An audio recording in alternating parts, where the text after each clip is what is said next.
Nakita niyo naman siguro mga kaibigan kung paano tuyain, paano libakin,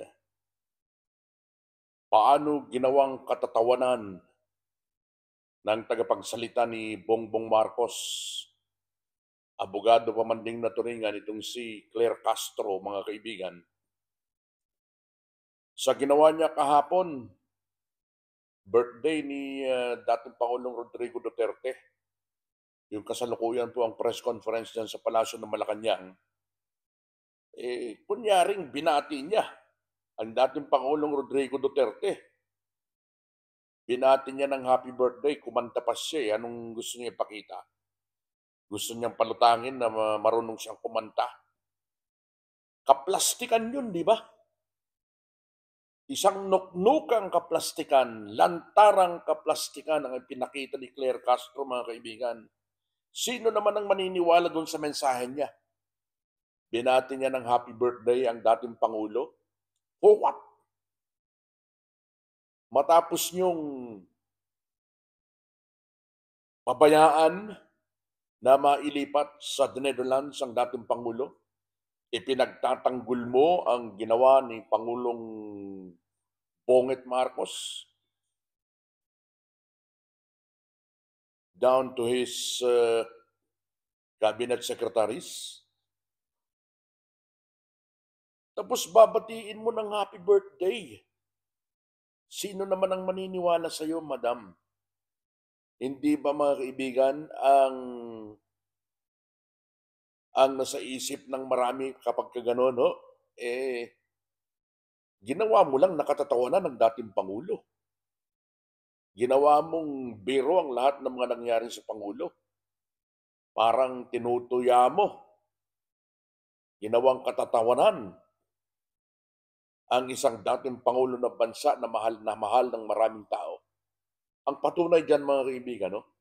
Birthday ng Pangulong Duterte kahapon. Hindi lang ho dyan sa Pilipinas.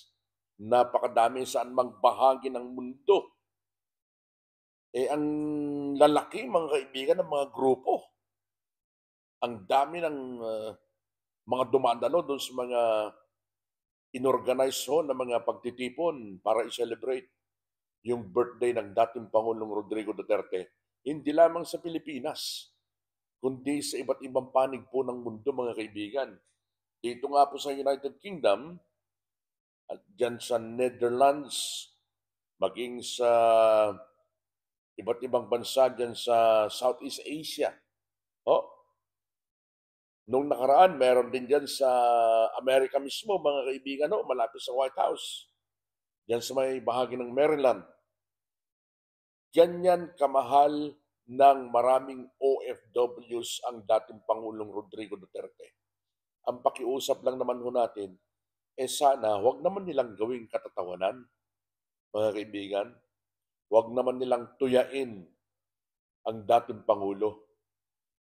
Yung pagkanta-kanta mo dyan na tumatawa ka pa ng happy birthday, kaplastikan para sa amin ho yan eh. Sino naman ang maniniwala na galing sa puso mo ang pagbati mo ng happy birthday, pakanta-kanta ka pa kay dating Pangulong Duterte? Kaya tigilan niyo ho yan dahil sa ginagawa niyong ganyan, hindi naman talaga kapanipaniwala, lalong magngingit-ngit ang mga supporters ng pamilya Duterte dahil sa ginagawa niyong ganyan. Sana po hindi na maulit, mga kaibigan, ano? Tungat balikan ho natin yung birthday ng dating Pangulo kahapon. Nagpahayag po ang kanyang bunsong anak, walang iba kundi itong si Kitty Duterte, doon sa kanyang social media account, dyan po naman sa Facebook particularly, at sinabi niya na hindi maaaring balewalain itong si dating Pangulong Rodrigo Duterte kahit na 80 anyos na siya, mga kaibigan. At ito ay nakadetine.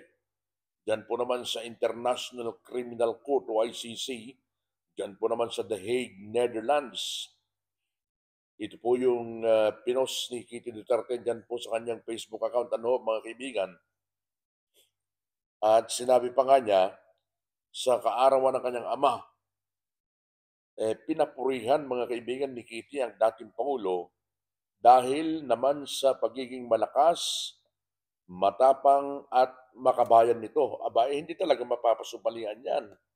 Napatunayan natin mga kaibigan, ito yung uulitin ko uli, kung gaano kasimple yung mamang yan mga kaibigan. Kapag may kainan daw ang mga cabinet members niya sa Malacanang nung kapanahonan niya, simpleng miswa, sardinas, lasoy, mga simpleng ulam ng mga Pinoy ang inihahanda diyan. Kumpara dun sa pagkain ng mga gabinete ni Marcos ngayon na kapagka nag-imbita ng kainan diyan sa Malacanang ngayon, mga steak, mga lobster, sari-saring pagkain karangyaan ang inihahanda daw diyan mga kaibigan. Meron tayong source na nagsabi niyan sa atin mga kaibigan. Sa ika-80 kaarawan ng Ama, sinabi nitong si Kitty na ang kanyang tatay is a man of very few words but the most actions. My father has always been a force to be reckoned with. Totoo yan mga kaibigan. Itong si Miss Kitty, nandun sa The Hague, kasama po naman ang kanyang inang si Hanilet Abansenya para bisitahin ang dating Pangulo mga kaibigan. Dahil nga po sa kanyang birthday kahapon, kahit umano sa edad ni Duterte ay nananatili itong bigating political figure at nakikita naman natin ang ebidensya mga kaibigan sa dami ng mga nagmamahal sa kanya. Diyan lamang po sa social media mga kaibigan, hindi mo sukat akalain na gano'n pa rin talaga katindi ang asim ni dating Pangulong Rodrigo Duterte sa mga Pinoy, lalong-lalo na yung mga mahal na mahal niya na mga overseas Filipino workers, mga kaibigan. Inamin din itong si Kitty na siya daw po ay selosa kapag naririnig na tinatawag na tatay ng ibang tao ang kanyang ama. Ngunit nauunawaan daw niya ito ngayon dahil sa sobrang pagiging malapit ng dating Pangulo sa mga tao, lalong-lalo na po sa mga overseas Filipino workers. Sinabi ni Kitty mga kaibigan na hindi lang niya ama ang dating Pangulo, kundi siya ay tinaguriang father of the people. Bagamat may edad na siya, aniya, ay nananatili pa rin malaking banta dahil sa kanyang katapangan at kabayanihan. Idinagdag pa ng bunsong anak ni Pangulong Duterte na even in his sunset days, mga kaibigan, ito'y sa kabila ng nariyan na sa takip-silim ng kanyang buhay ang dating Pangulo, mga kaibigan, nariyan pa rin ang lakas niya sa tao at nananatiling banta siya. Sa sino mang gustong yumurak sa ating bansa, mga kaibigan, dahil daw po sa kanyang bold heroism and patriotism. Sinabi pa rin yan nitong si Kitty, mga kaibigan, maggugunit ang mga kaibigan na itong si dating Pangulong Rodrigo Duterte ay inaresto noong March 11 at inilipad sa The Hague para po naman isoko sa ICC kung saan ay nakaharap siya sa kasong crime against humanity kaugnay ng mga umunoy extrajudicial killing sa kanyang kampanya kontra sa illegal na droga na pilit po namang